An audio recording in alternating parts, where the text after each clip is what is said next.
It's time for a luxury head-to-head comparison, this time taking a look at the Lincoln Nautilus and comparing it with the Lincoln Aviator.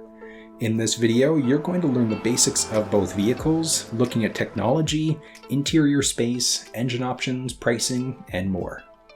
Underneath the hood of the Nautilus, you're going to find a 2-liter turbocharged engine that pushes out 250 horsepower and 280 pound-feet of torque, and there's also an optional 2.7-liter turbocharged engine that pushes out 335 horsepower and 380 pound-feet of torque. In comparison, under the hood of the Aviator, you've got the option for a 3-liter turbocharged engine that pushes out 400 horsepower and 415 pound-feet of torque, but there's also the Grand Touring, which offers a hybrid, and that hybrid takes that same 3-liter turbocharged engine and pairs it with a nano-electric motor, and it pushes out an incredible 494 horsepower and 630 pound-feet of torque. So if you're looking for the best possible performance out of either of these vehicles, the Aviator Grand Touring, whether that's the regular Grand Touring or the Black Label, absolutely where you're going to want to be. But having said that, if you need a vehicle that's smaller, the 2.7-liter turbo inside of the Nautilus is also really, really good at the same time. In the US, you're going to find the Nautilus with standard front-wheel drive in most trim levels, with intelligent all-wheel drive available as an option in those trims. Well, in Canada, we only have the option for the Nautilus in intelligent all-wheel drive. When we look at the Aviator in the US, you're going to find rear-wheel drive standard in some of the lower trims of the vehicle, with the option for the intelligent all-wheel drive when you look at some of the higher trims. And again, when we look at Canada, we strictly have the option for the intelligent all-wheel drive instead, so no rear-wheel drive for us up in Canada. Both vehicles are fairly different when we look at the size. The Aviator is slightly longer, a little bit taller, and slightly wider in comparison to the Nautilus. Since the Aviator has 3 rows and is slightly longer, that means we also have more cargo capacity in comparison. So taking a peek at the Nautilus, it's got pretty good cargo capacity. But when we look at the Aviator, it just opens things up even more with that additional length that we have inside of the vehicle. Towing capacity between the two of them is fairly different. In the Nautilus, doesn't matter if you're in the 2-liter or the 2.7, we're maxing out at 3,500 pound towing capacity, versus inside of the Aviator, it doesn't matter if you're in the regular 3-liter or the hybrid, we're maxing out at 5,600 pound towing capacity. If you're looking for something that can tow a little bit more, you could look at the Navigator as an option instead. You can find a review on the Navigator down in the description of the video. Max horsepower and torque specs for both vehicles are achieved using a premium fuel. But one nice thing is that the way the fuel mapping system works is you can actually get away with just using regular 87. That's the minimum manufacturer's recommendation. It's just that if you want the best possible performance out of either engine, you're going to want to ideally use an 89 or a 91 octane instead. But it's not necessary. Both vehicles also do have acceptable fuel economy for their size, which is naturally going to drop a little bit if you've got a little bit of a lead foot. The Lincoln warranty is fairly appealing. Basic coverage is going to be a 4-year, 50,000 mile or 80,000 kilometer, versus the powertrain is going to be a 6-year, 70,000 mile or 110,000 kilometer coverage, so pretty respectable there. Now, you also do have Lincoln Roadside Assistance, which works very similar to AAA in the States or CAA up in Canada, but it's tied to the vehicle and not to the driver. Now, one nice thing is that as long as you're the original owner of the Lincoln, you have that roadside assistance for the lifetime that you own the vehicle. If you're a secondary owner, the Lincoln Roadside Assistance essentially would be the same as the powertrain warranty.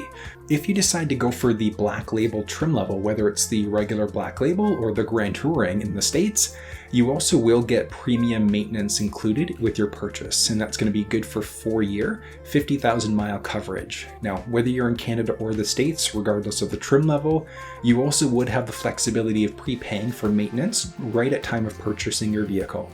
And one of the big benefits there is it's just hassle-free maintenance. So you want to make sure you're at least maintaining your vehicle, and having one of these prepaid maintenance plans is just an added ease of mind. While the Nautilus and Aviator are both Lincoln vehicles, they have some fairly different technology available. You'll find adaptive cruise control, optional park assist, front and rear parking sensors, a hands-free liftgate, and wireless charge pad in both, depending on your trim level, and then you also have the option for a 360 camera inside of both vehicles. The Aviator has an available air glide suspension system, which adjusts the vehicle's height on the fly, leading to an incredibly smooth ride, and you also have easy entry exit where it can lower the vehicle in order to make it easier to get in and out of the vehicle. However, one key difference in the Nautilus is that it features Lincoln's new Sync 4 media screen. And the big benefit there is that it utilizes wireless Android Auto and Apple CarPlay, so we can put that wireless charge pad to good use. The Aviator, on the other hand, still features Lincoln's last generation Sync 3 system. Don't get me wrong, it's still a nice system, but Android Auto, Apple CarPlay are still a wired connection. But either way, we do have factory navigation included inside of both of these vehicles, and you could always just run Android Auto or Apple CarPlay to use Google Maps, Apple Maps, or Waze if you prefer those ones instead. Both vehicles have a digital cluster screen, beautifully laid out piano key shifters, paddle shifters, and stylish interior highlights.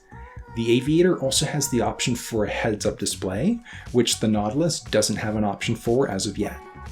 The first row in both vehicles will be heated standard, and you've got the option for ventilated first row and heated second row seats inside of both vehicles. That's just going to depend on the trim level that you've decided to go with.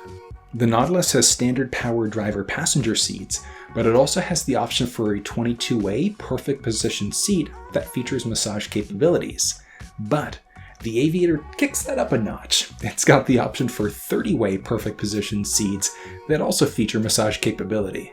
I personally find the seats in the Aviator to be slightly more comfortable, but it's ultimately going to come down to a matter of preference.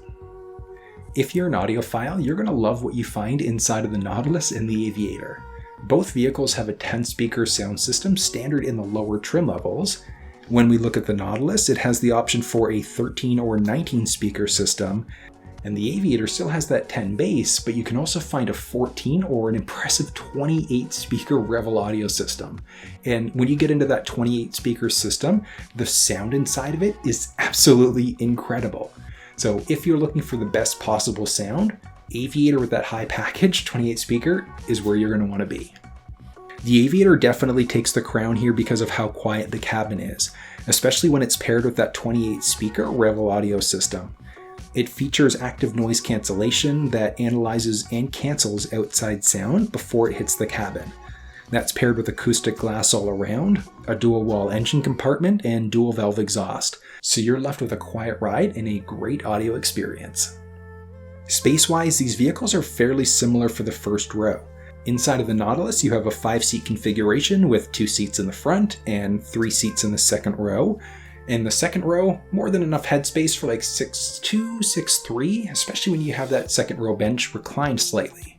Inside of the Aviator, same idea, first and second row space are good, but the Aviator has the option for either a 6 or 7 seat configuration, and that's going to depend on what you do with the middle seat, because we've got the option for dual captain's chairs or a bench seat.